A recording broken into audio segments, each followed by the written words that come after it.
رمضان ایک ایسا مہینہ ہے جس میں اللہ تعالیٰ نے بے شمار رحمتیں، برکتیں، خیر و عافیت اور مغفرت عطا فرمائی ہے۔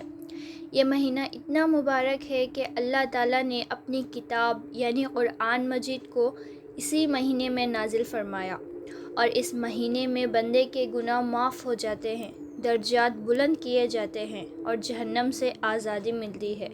یہ مہینہ صبر کا ہے اور صبر کا بدلہ جنت ہے۔ اس مبارک مہینے میں مومن کا رزق بڑھا دیا جاتا ہے اور ثواب کو ڈبل کر دیا جاتا ہے۔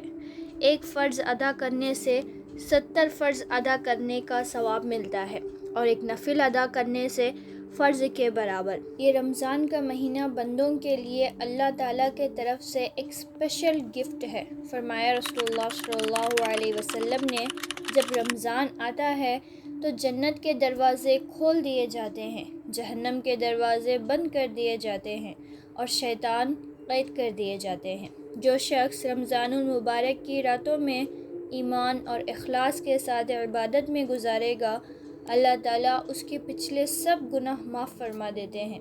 یہ مہینہ اتنا قیمتی ہے کہ اس کے اول 10 دن اللہ کی رحمت ہے، اور درمیانی 10 دن مغفرت ہے، اور آخری 10 دن جہنم سے آزادی ہے۔ قرآن میں اللہ تعالیٰ فرماتا ہے، شہر رمضان الذی انزل فیہ القرآن ھدی للناس وبینات من الھدی والفرقان۔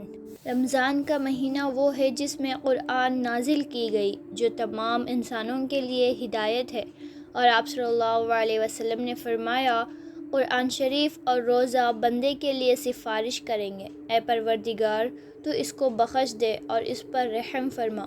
روزہ کہے گا، اے رب میں نے اس کو دن میں کھانے پینے سے اور نفس کی خواہشوں سے روک دیا تھا، لہٰذا میری سفارش اس کے حق میں قبول فرما۔ اور قرآن کہے گا، اے رب اس نے مجھے رات کو نماز میں کھڑے ہو کر پڑھا، اور میں نے اس کو رات کو سونے سے روک دیا، لہٰذا اس کے حق میں آپ میری سفارش قبول فرمائیے۔ دونوں کی سفارش قبول کر لی جائے گی۔ اور یہ بھی فرمایا کہ میری امت کو 5 چیزیں خاص طور پر دی گئی ہیں جو پہلی امتوں کو نہیں ملی۔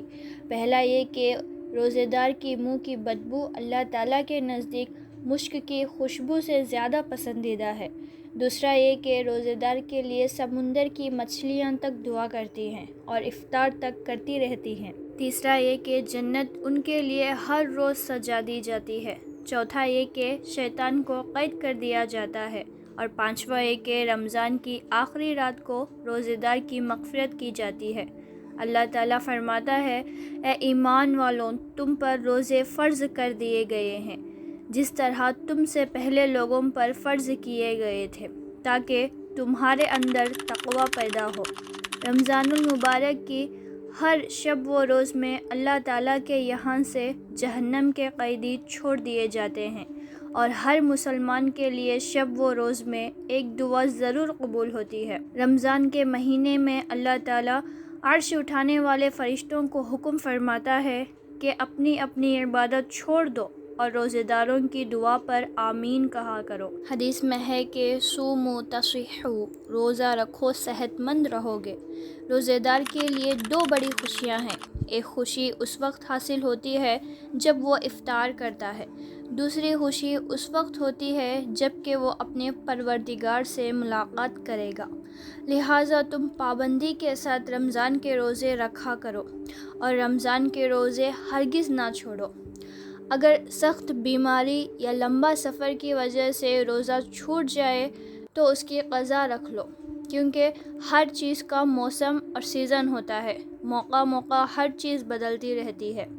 رمضان شریف کے روزوں کی اتنی بڑی عظمت اور قیمت ہے کہ رسول اللہ صلی اللہ علیہ وسلم نے فرمایا کہ رمضان کا ایک روزہ چھوڑ دیا اور اگر ساری زندگی اس کا بدلہ روزہ رکھنے میں گزار دے تب بھی اس کا بدلہ ادا نہیں ہوگا۔ اب آتے ہیں اس بات پہ کہ روزہ کہتے ہیں کس کو ہے، کیونکہ بھوکے پیٹ رہنے کا نام تو روزہ نہیں ہے، اور جو ایسا رکھتے بھی ہیں بھوکے پیٹ، اللہ تعالیٰ ان کو فرماتا ہے، مجھے تمہاری کوئی ضرورت نہیں۔ تو روزہ صبح سے لے کر غروب تک عبادت کی نیت سے کھانے پینے اور نفسانی خواہشات سے رکے رہنے کا نام روزہ ہے۔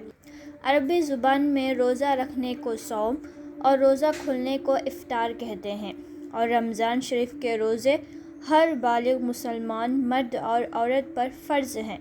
اسلام کے 5 ارکان جن پر اسلام کی بنیاد ہے، ان میں سے رمضان شریف کے روزے رکھنا بھی ہے۔ آپ صلی اللہ علیہ وسلم نے فرمایا، آدمی کے ہر اچھے عمل کا ثواب 10 گنا سے 700 گنا تک بڑھا دیا جاتا ہے، سوائے روزے کے۔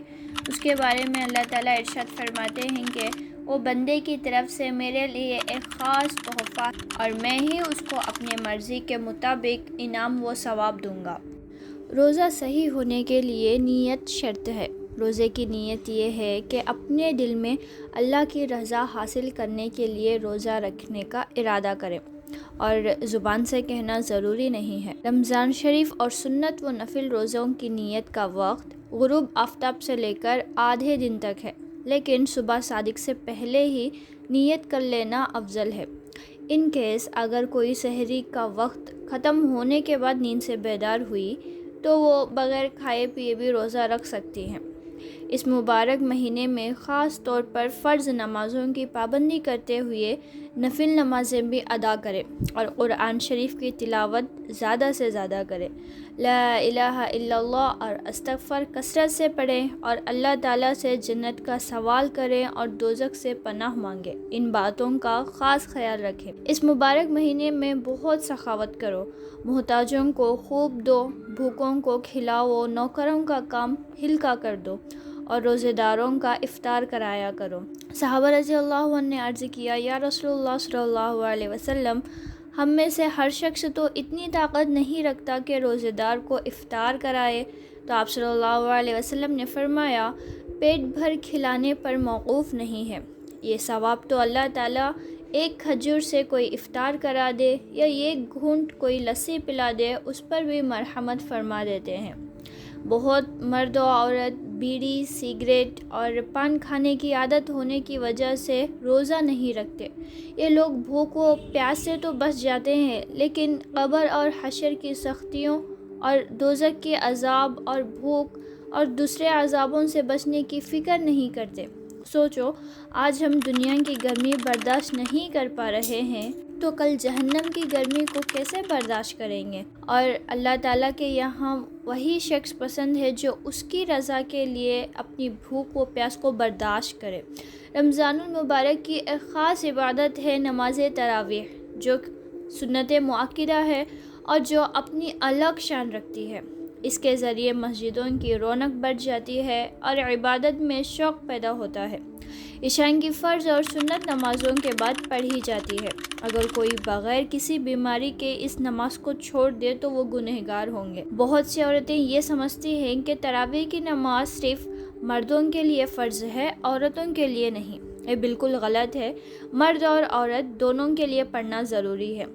جس رات رمضان المبارک کا چاند نظر آ جائے، اسی رات سے تراویح کی نماز شروع ہو جاتی ہے اور عید کا چاند نظر آنے تک لازم ہے۔ تراویح کا وقت عشاء کے بعد سے لے کر صبح صادق تک ہے۔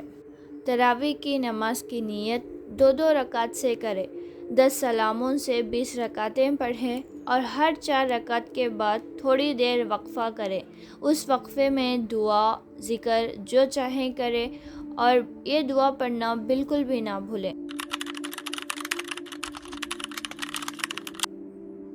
اور رمضان المبارک کی راتیں بہت قیمتی ہوتی ہیں، اس میں جتنی بھی عبادت کرے کم ہی ہے۔ نبی صلی اللہ علیہ وسلم اور صحابہ رضی اللہ عنہ رات بھر عبادتوں میں مصروف رہتے تھے۔ اگر ہم تراویح کی 20 رکعت میں بھی سستی کریں تو ہم سے زیادہ محروم کون ہو سکتا ہے؟ اللہ تعالی ہم سب کو رمضان کی مبارک راتوں میں عبادت کا خصوصی اہتمام نصیب فرمائے۔ اس مہینے میں شب قدر ہوتی ہے۔ اس رات میں عبادت کرنا ہزاروں مہینوں کی عبادت سے بہتر ہے۔ رمضان کے آخری 10 دن 21، 23، 25، 27، 29 ان تاریخیوں میں خوب عبادت کرو۔ اس میں کوئی نہ کوئی شب قدر ضرور ہوتی ہے۔ بہت لوگوں کی یہ غلط فہمی ہے کہ ایک ہی رات کو شب قدر مانتے ہیں اور صرف اسی رات کو خوب عبادت کرتے ہیں۔ یہ غلط ہے، کیونکہ ہمیں نہیں پتہ ہوتا کہ شب قدر کس رات ہے۔ اس لیے 5 راتوں کو جتنی عبادت کر سکے اتنی عبادت کرے۔ رات بھر جاگنا لازم نہیں ہے، آپ سے جتنا ہو سکا اتنا ہی کرے۔ شب قدر میں زیادہ سے زیادہ دعا، استغفار، قرآن کی تلاوت، نفل نمازیں اور یہ دعا ضرور پڑھیں۔